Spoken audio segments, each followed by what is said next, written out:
Hello and welcome back to DRJ Sport and Fitness Educational Videos for Parents and Coaches. This is the third part of a three-part series.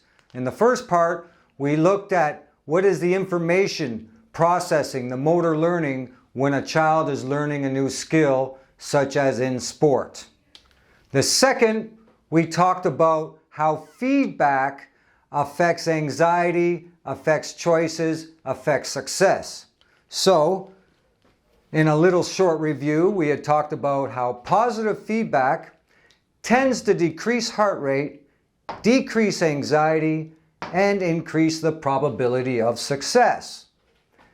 Negative feedback tends to increase heart rate, increase anxiety, therefore decrease the probability of success.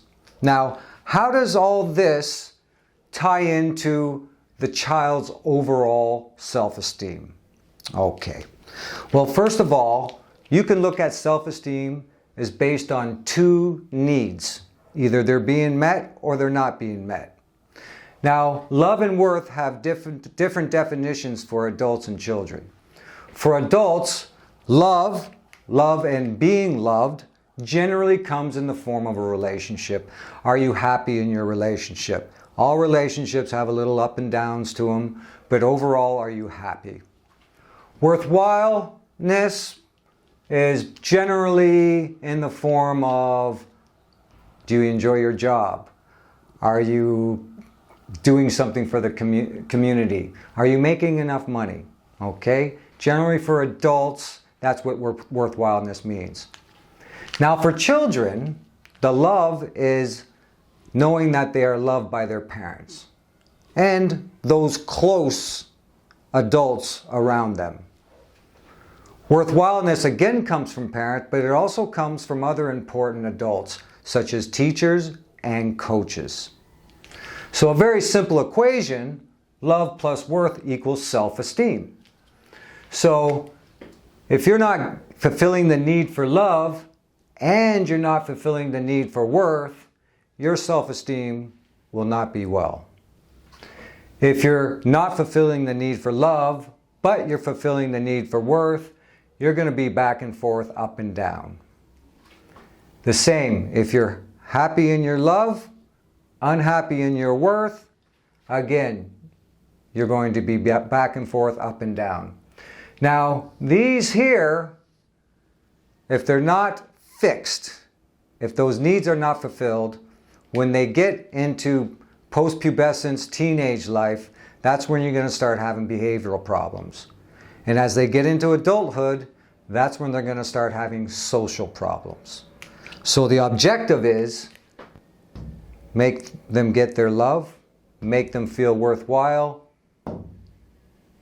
make their self-esteem happy. Now, how do we do this? How does this pertain to coaches and parents in particular? Now, self-esteem, this is a wheel. As you can see, it goes in two directions. Okay? Self-esteem going inward is unhappy, your world is getting smaller.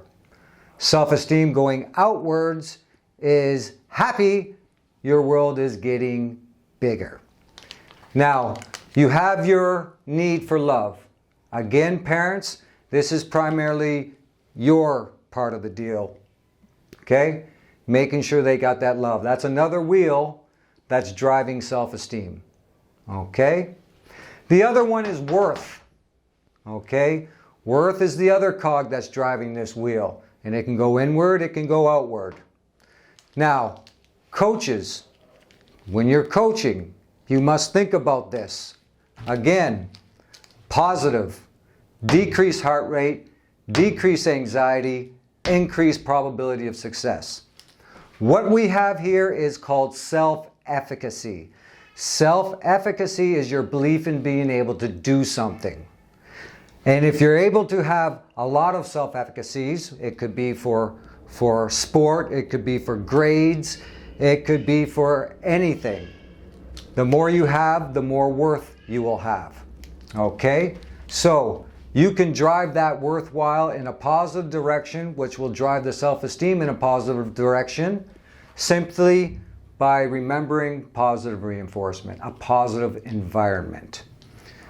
Else, if it's a negative environment, increase heart rate, increase anxiety, decrease the probability of success, and you turn that wheel the other way.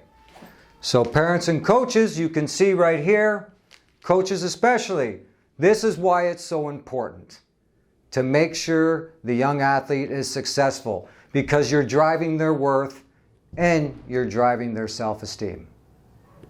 Thank you for your listening, and I hope you watch the next set of videos.